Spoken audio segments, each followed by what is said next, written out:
Hey everybody, this is Hector here with Faith and Fandom, and Yeah, I'm Billy, longtime friend of Hector's with Faith and Fandom, and we're here to talk about Star Wars today.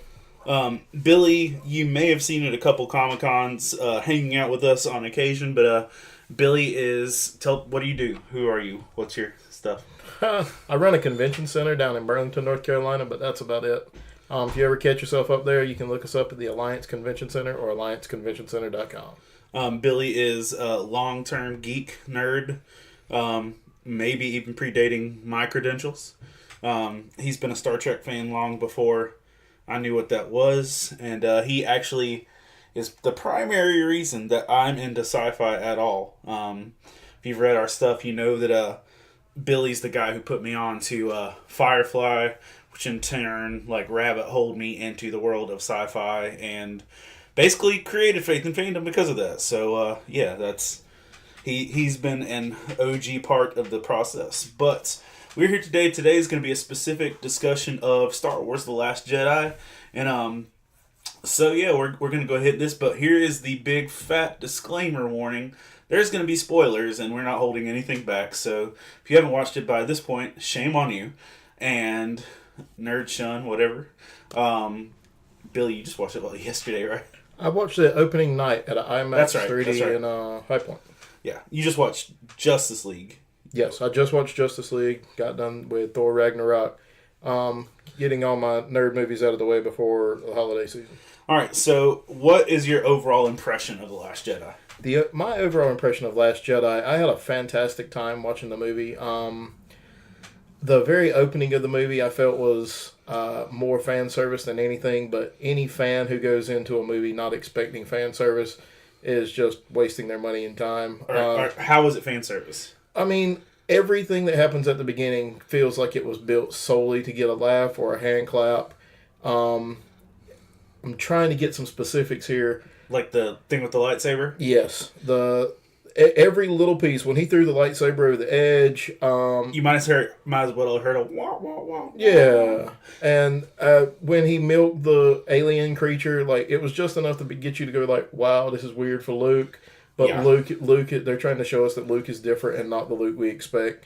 The moment we see Luke, everybody in the theater starts applauding, which I don't get that. Did you applaud in your theater? We applauded at certain moments. Like the throne room battle scene, Snoke getting cut in half. Cheering, I understand. Snoke getting cut in half, I let out an audible whoop. I was stoked. No, there was claps. There were stand-up claps at several points. You see, this is where my problem comes in. At the very opening, when the crawler begins, everybody in the theater begins applauding. The creators of the film are in the room with us and can actually hear it. Well, I get that because straight up, I get goosebumps every time that trumpet kicks in. I'm with you. I have a fantastic heartfelt moment, but now I'm getting ripped out of it because 80 idiots in the same theater with me are now applauding. By the end of this movie, they convinced my daughter that it was okay to clap as if there was someone to clap for. Mark Hamill is not going to hear these claps. I pray that every theater in America records every session so that we can play it back for the people who are actually giving us this entertainment. But if you're in a theater and you're applauding, you're showing your love for the people on stage. There's no stage. It's just big celluloid. I don't know if the claps are for the people in the movie as much as that's just your expression of how much you're enjoying it. Because, I've clapped for Doctor Who at home. I've cried for Doctor Who. But I've never clapped. I've clapped. There have been some clapbacks.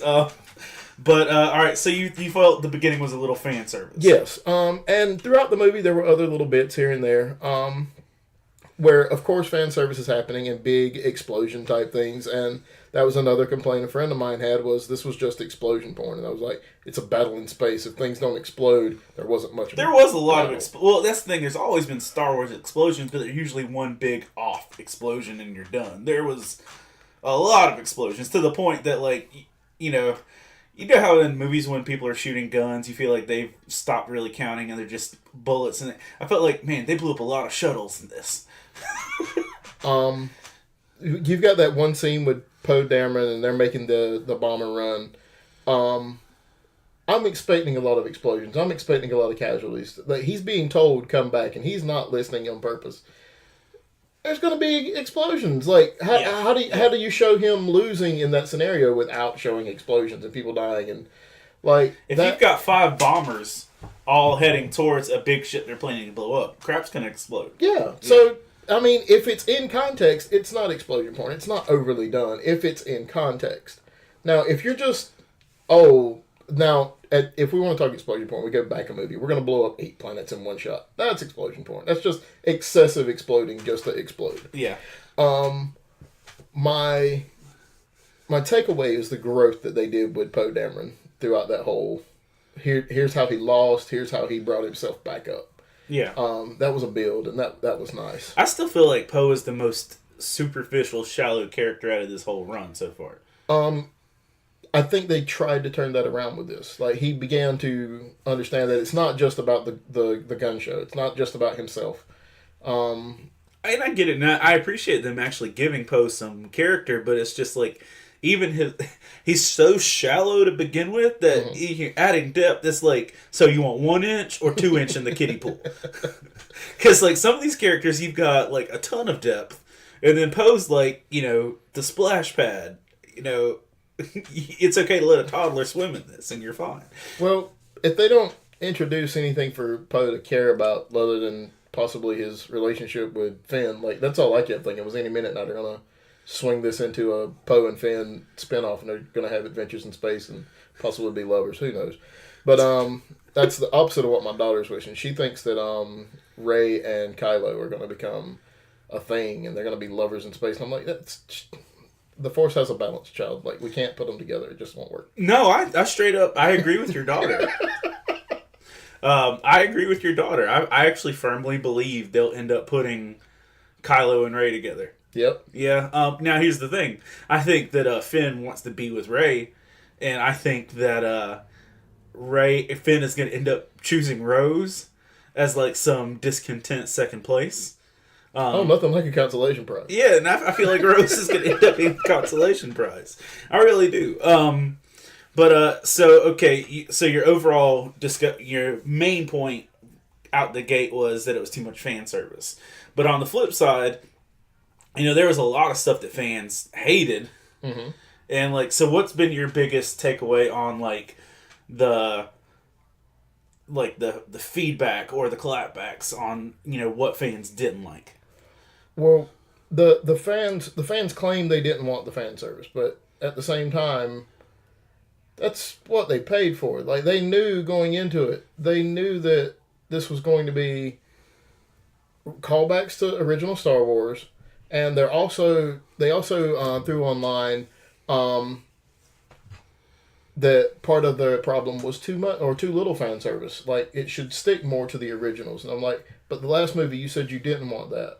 So are you always going to switch sides when the new movie comes out, or are you going to pick a side of the fence and stay on it? Well, I mean, it's even if, I read a thing this week that was like the original response to Empire Strikes Back. Mm-hmm. And the original response to the Empire Strikes Back in, like, 1980 looks basically just like this. Oh, the original response was, it's a clone of New Hope. All they did was remake New Hope with new characters. And I'm like, really? That's what they did? I mean, I get there was some similarities, and don't get me wrong, some of them were glaringly, obviously large similarities, but it was a completely different movie with a completely different road for us to follow. Like, it gives us an opening for all these new characters to be created. Yeah. Without that opening, yes, it would have been a clone, and we could have just ended the movie there and been like, hooray, Star Wars ended.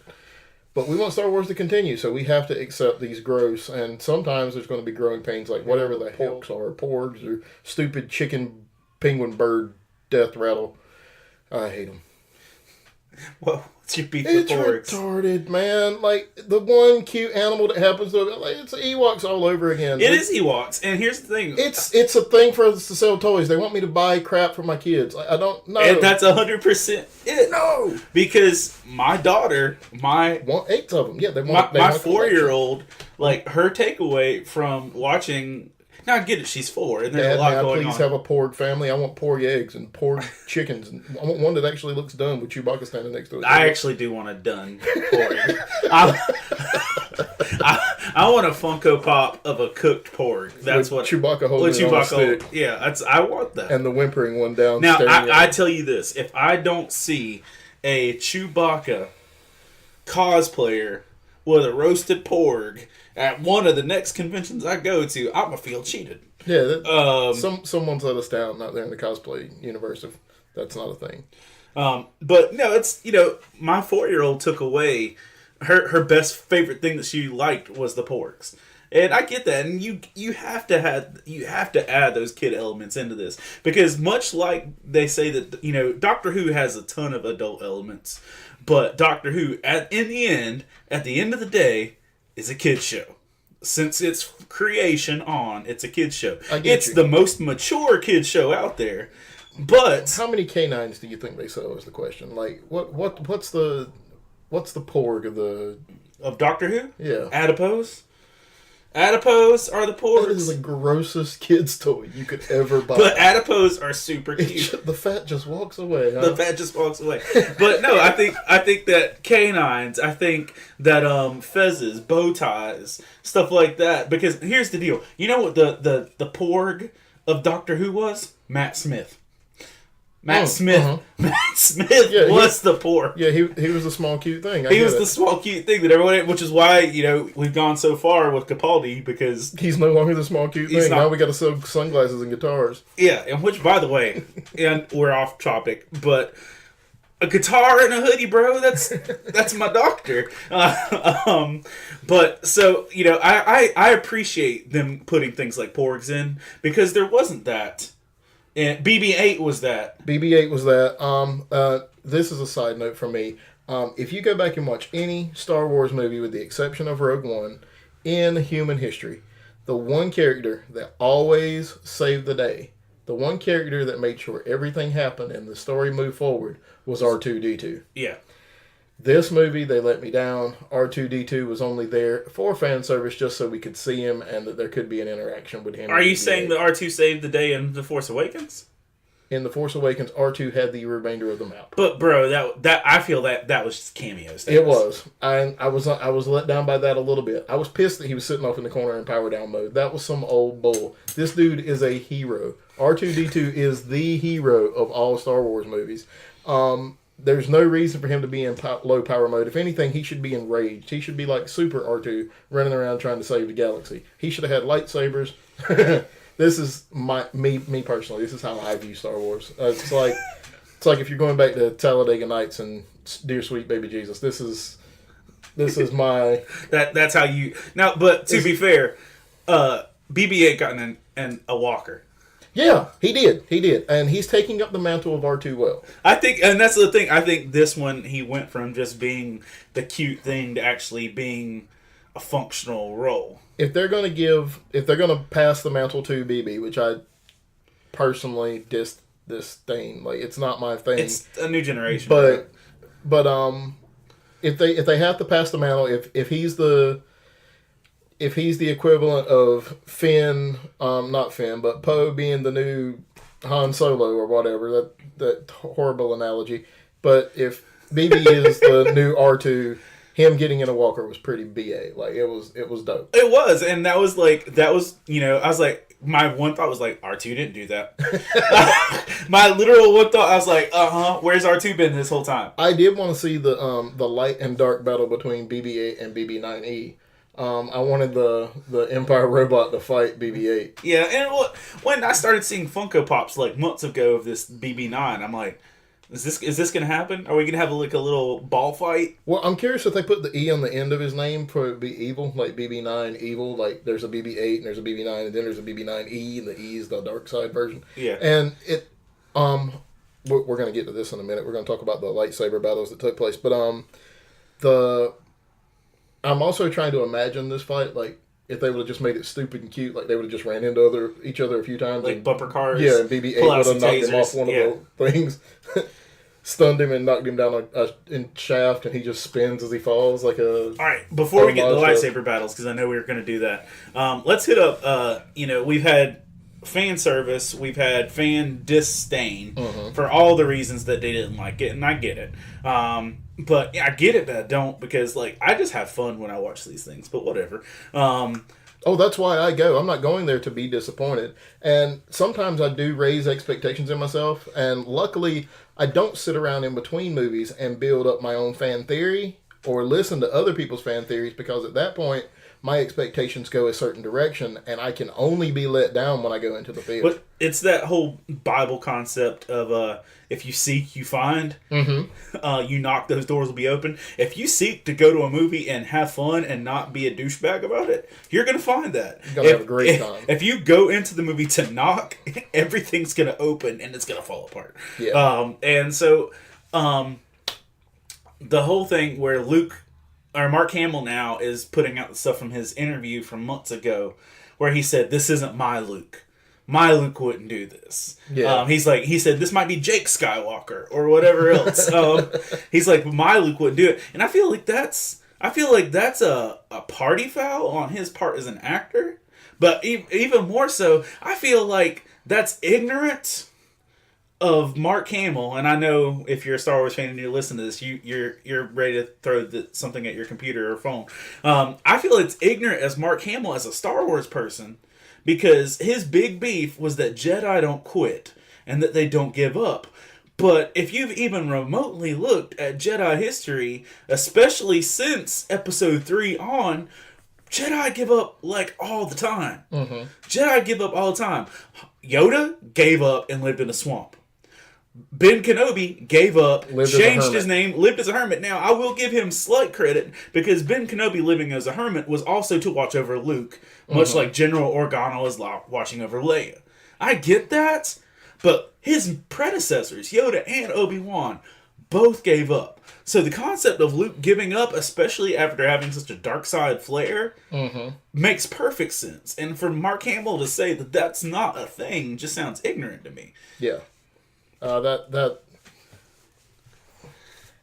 think as a torch holder for a character, it is a disservice to both your fans and to the franchise that brought you to where you are, to say this is not my something or else. Like, that's fine if you're 40 years down the road. Like, don't get me wrong, Mark Hamill might not have another 40 years. I get that. But if it's not your cup of tea, but you portrayed it, yes, it is your such and such. You just did it.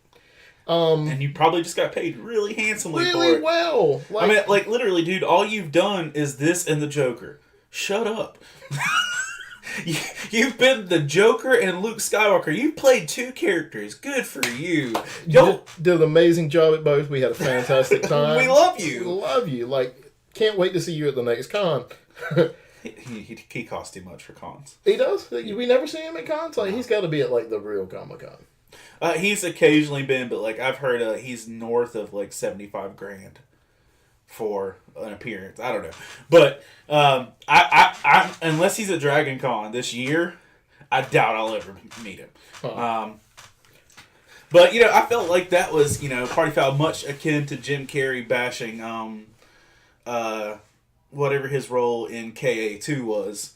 Like, he played a superhero that was too violent, and he denounced it the week before the movie came out.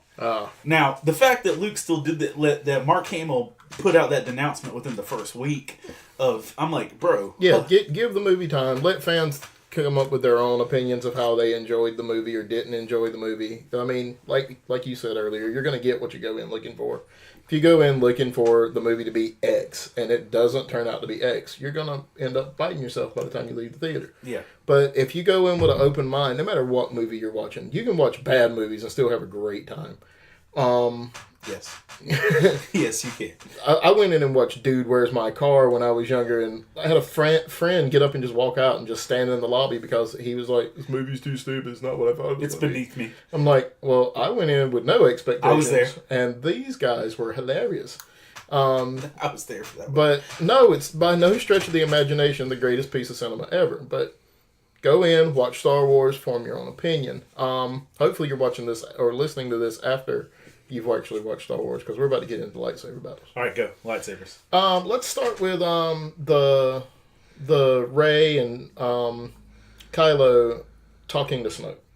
Snoke is giving his big monologue like all villains should never do. Yeah, if you ever find yourself monologuing, you're in trouble. You need to put your guard up, or at least, not have sharp or lightsaber-esque objects nearby. He's giving his monologue. He's talking about how well he knows the mind of his protege, but the mind of his protege is doing exactly what he says. And then, the fun begins. I had no idea the Royal Guards were such BA, boy. They were something else. Well, we've always seen these guys just standing around. We've never had to actually see them, but they were pretty awesome. Yeah, they put up a good fight. We didn't expect them to win, but we didn't expect them to take that much work to kill either. Now, someone pointed this out to me online, and I don't know if you have any more information on this either, but where'd the dudes in black go? How do we mean? Which dudes in black? When they go into the throne room, there were black guards with them? There were two black garbed characters over by the telescopy thing. Okay. And when the ish went down, I didn't see it. They're gone. And I'm like, did they just Jedi disappear through the floor? What happened? But so if you've got information on that, feel free to comment and let us. Well, I would like to think that if I were just science officer so-and-so in black garb, or security guard so-and-so in black garb, and I just saw a lightsaber cut through the one evil force in the universe and fly through the air back to the good guy's hands, I might just let myself out. Like we have saw many stormtroopers do every time Kylo throws one of his little hissy fits. Yeah. Why is Kylo such a punk?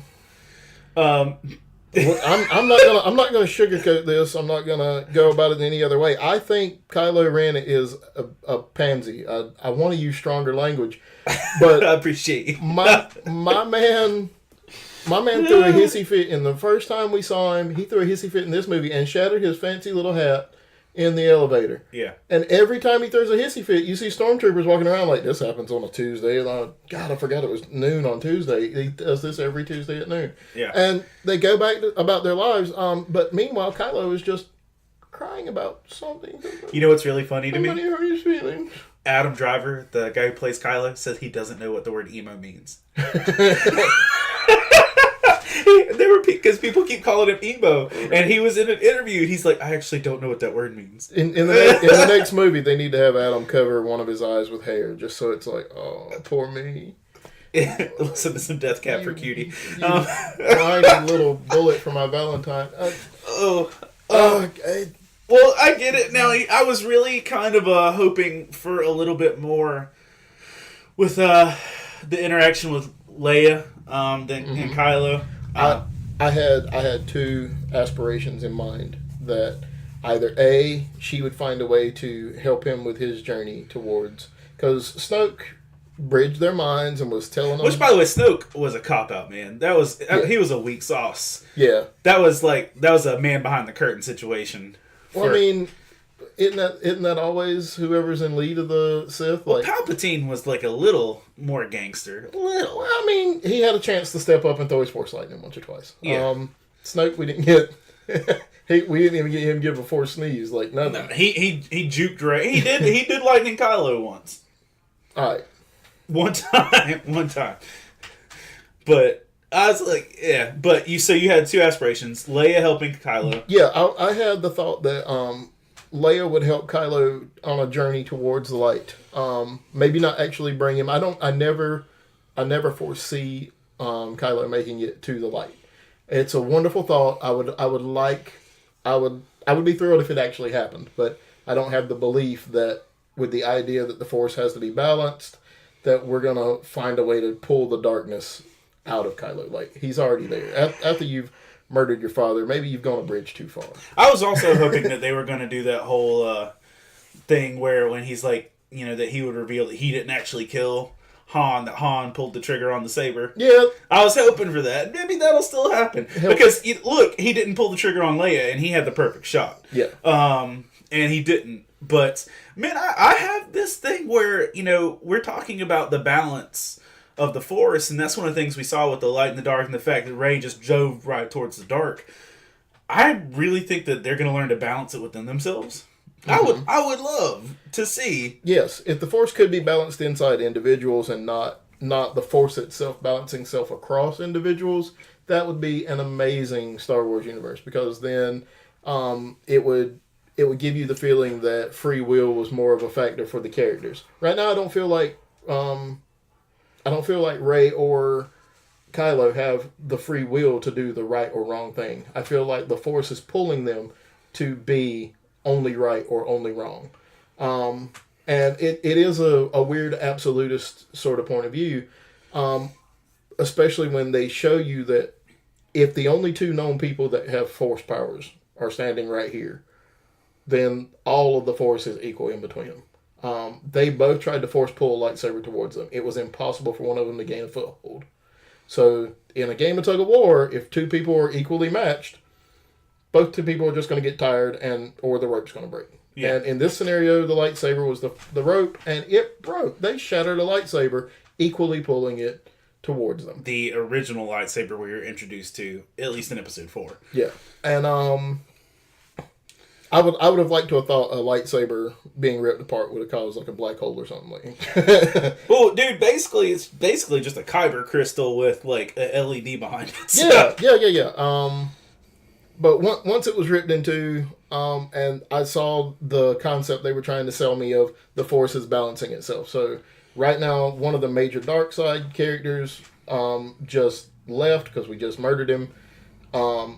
The other light side major character refuses to use his Force powers, so now all of the light side is in Rey. All of the dark side is in... Well, but now we've got it spreading out. Yeah, I mean, it's going to equalize. So if the Luke is gone, there's going to have to be some light sprinkles. Kid is getting... It's like Buffy, you know. There's going to be some light side showers. It's going to start sprinkling across the universe. And we see the one kid with the broom at the end, and that was cute. I mean, but it really kind of is like the whole Buffy concept of... did you watch Buffy? Mm-hmm. Okay. Well, like, at one point, you know, there could be only one Slayer, but then they figured out a way to activate all the potential Slayers. You know, and, you know, I think they'll be able to do something with the Force to do that. Now, I know we're going to... Were there more you want on the lightsaber battles? That particular saber battle, my major point was how... just awesome the Royal Guards were. I did not expect the Royal Guards to be so heavy. That scene was my straight up favorite 5 minutes of the movie. If you audibly gasped or got up out of your seat and maybe cheered, I don't care if you clapped, I don't care how you celebrated, but if you celebrated when the lightsaber hits Rey's hand, like when it flies through the air and she catches it, like that's a moment of joy for me. When the lightsaber gets thrown to Kylo and he just pops the light switch on. Oh, with the headshot? Ooh! So, if all of that is what brought you the wonderful good feels and you made audible noise, like I'm with you. I was in the theater. I was making noise myself.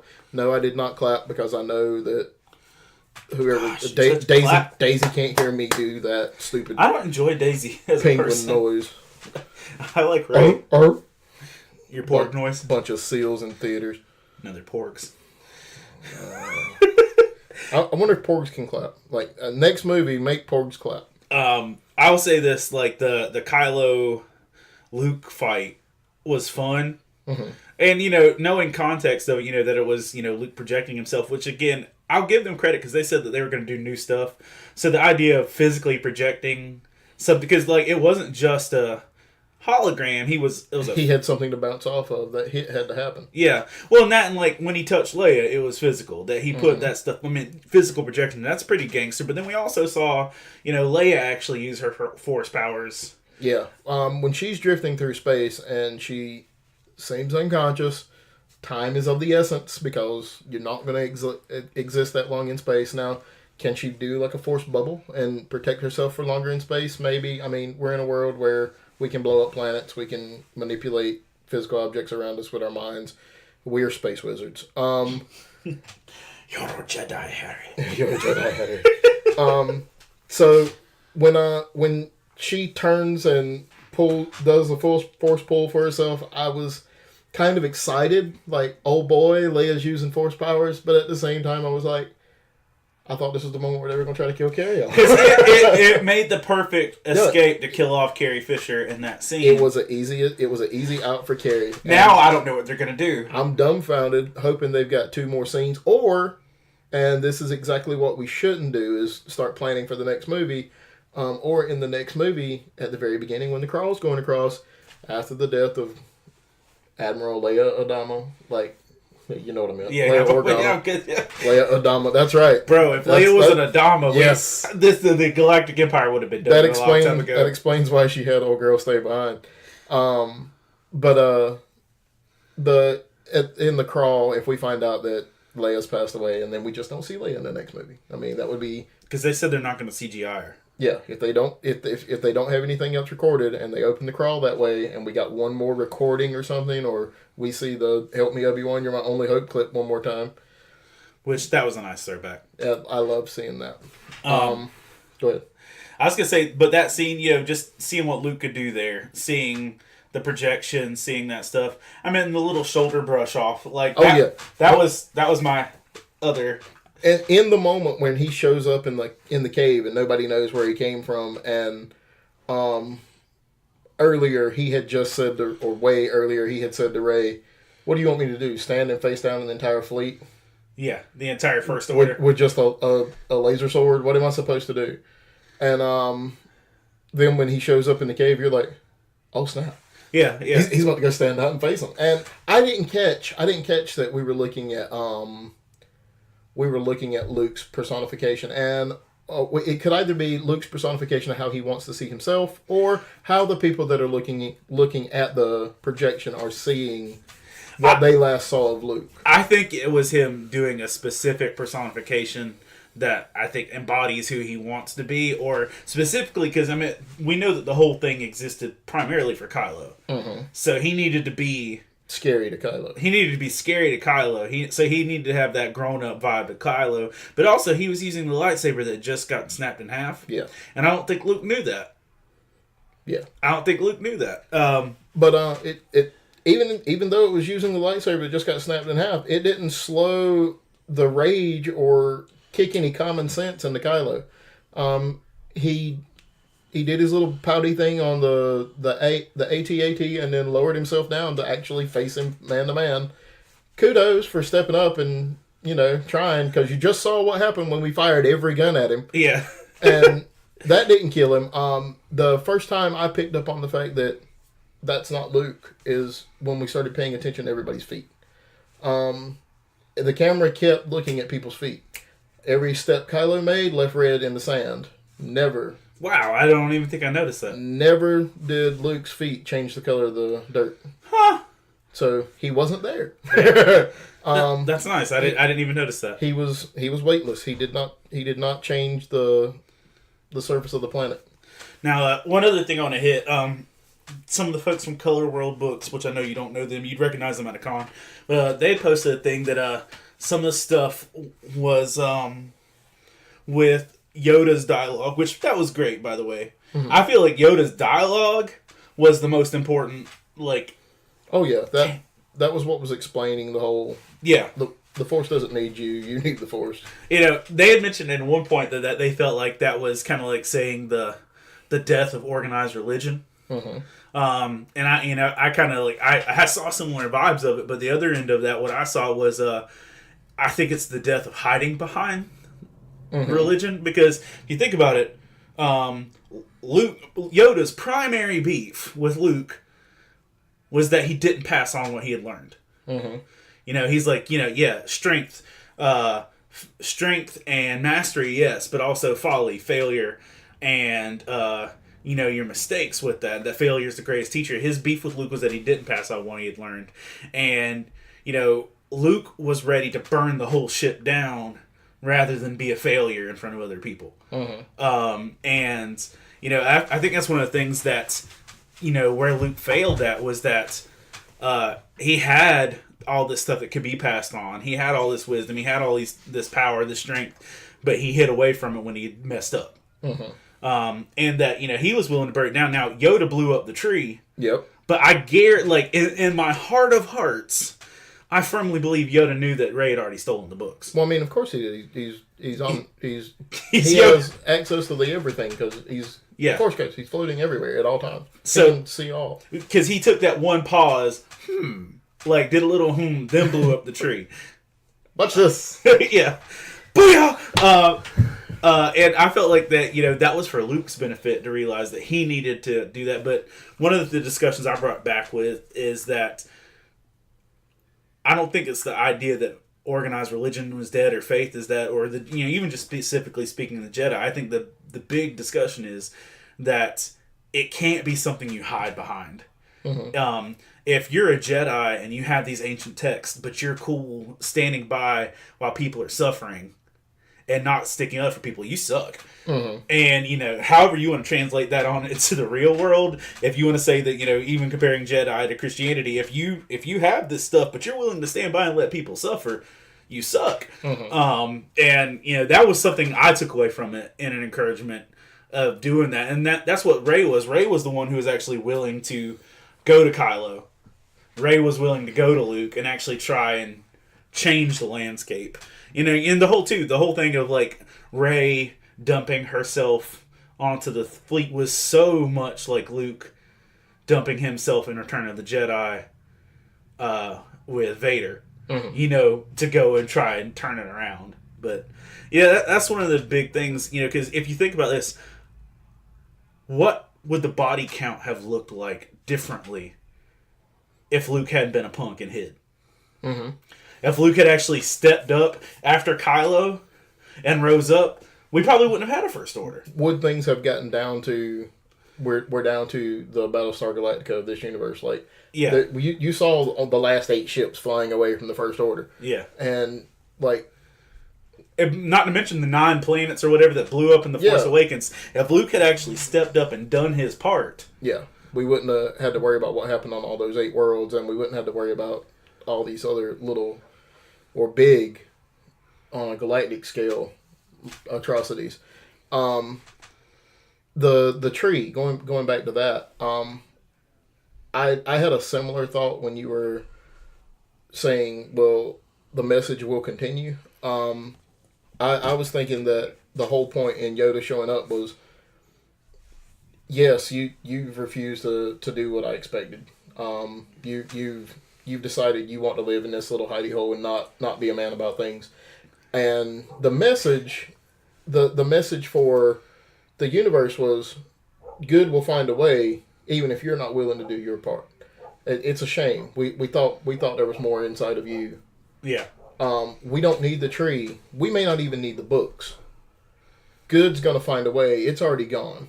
You're sitting here. What are you going to do next? Yeah, literally at that point, Rey and the books were already. It became, what are you going to do? I mean, other people out there doing the right thing. Stop sulking. And the very next time we see him, he is not sulking anymore. Yeah. And you see him basically at his most powerful. Pulling away from that part. Go. I did not like the side quest. Nobody liked the side quest. The casino thing. I love the message that happened inside the side quest. I was like, I don't care about this. Yeah, as soon as Maz showed up on the screen, I was like, we're about to do a side quest. Like, this is about to be, we've got to go do this one thing that in the end won't matter. And that side quest existed so that Finn could fight Phasma. And they could be there. That could have happened anywhere, man. And I enjoyed the Finn Phasma fight. It wasn't epic.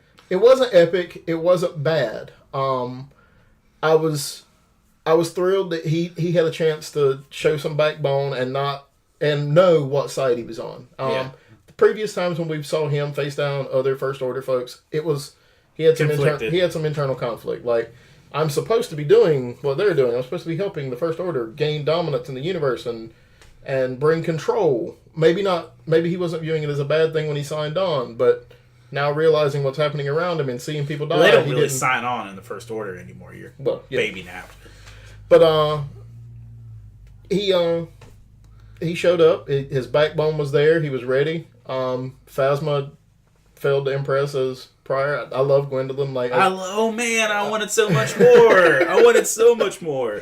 Now, hopefully, she's gonna come back in the next one and have her like helmet melted to her face, and that would be crazy. Like, if we could actually see her for the first time, like some of this, that would be nice. Which I don't know if I'm sure you know this, but that was actually Kylo's first costume. The chrome. They were going to give Kylo the chrome. Kylo's original design was the Phasma outfit. And he would have looked fabulous. But yeah, they abandoned that, and then when Gwendolyn Christie was like, I want to be in this, they're like, okay, cool, here you go. You can be shiny in chrome. He will lead us to Valhalla. Witness me. But straight up, like that was originally going to be Kylo's costume.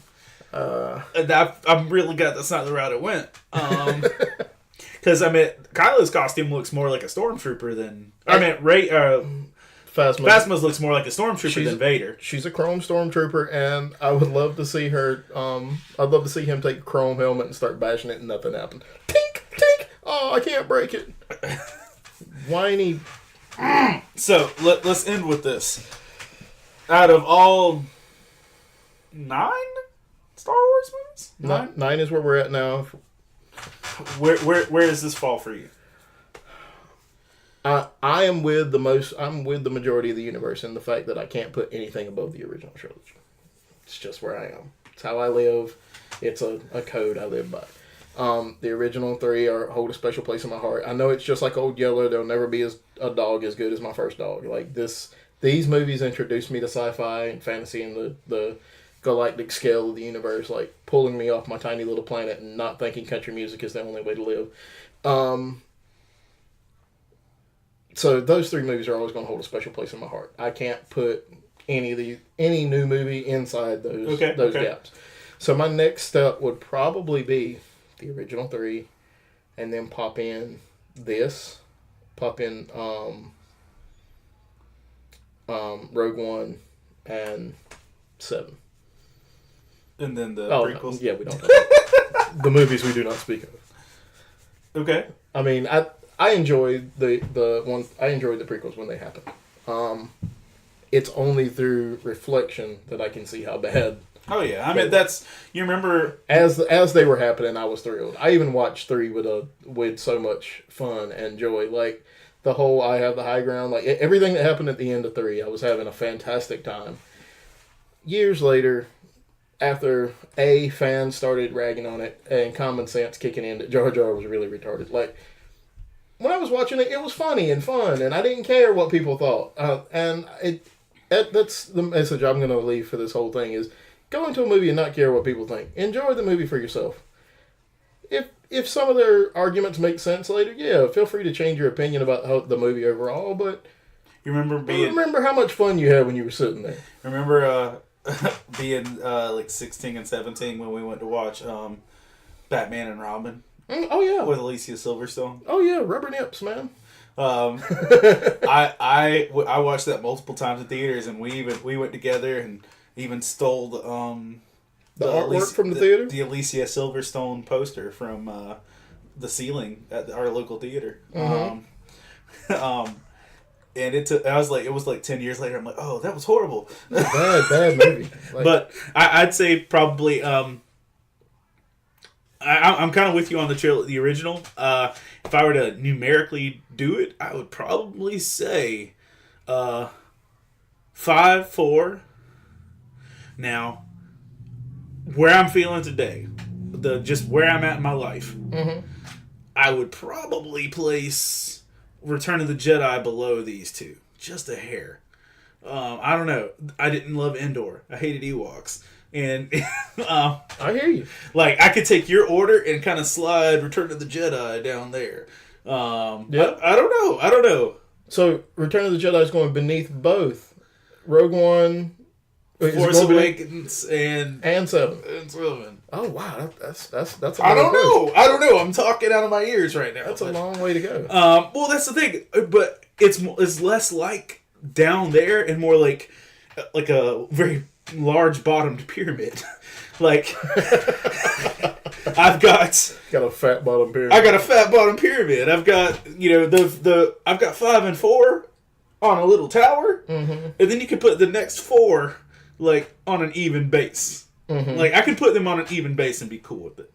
Like, I'm not saying that the others are above Return of the Jedi, but I could put Force Awakens, Rogue One, and Last Jedi beside Return of the Jedi and be cool with that. Okay. I could put them there, and then you drop the prequels. That's just where I'm at. I had to do a thing with Clever where I actually had to rank them. Dude, I did like 7 different scripts for Clever. Oh, can't move this one up here. Can't. Wow. Well, thank you for taking the time to listen to this. And again, you can probably catch Billy at an occasional con with us, roaming around, annoying Kevin Smith if he ever actually makes it to North Carolina. That's happening. And usually see him at our booth. Any Doctor Who character. If there's a Doctor Who character, you're going to catch Billy. But he's also running the Alliance Convention Center in Burlington, North Carolina. And we are in the steady discussions of trying to make a con happen at this event center. And that will look forward in the near future. But thank you for joining us. And may the Force be with you.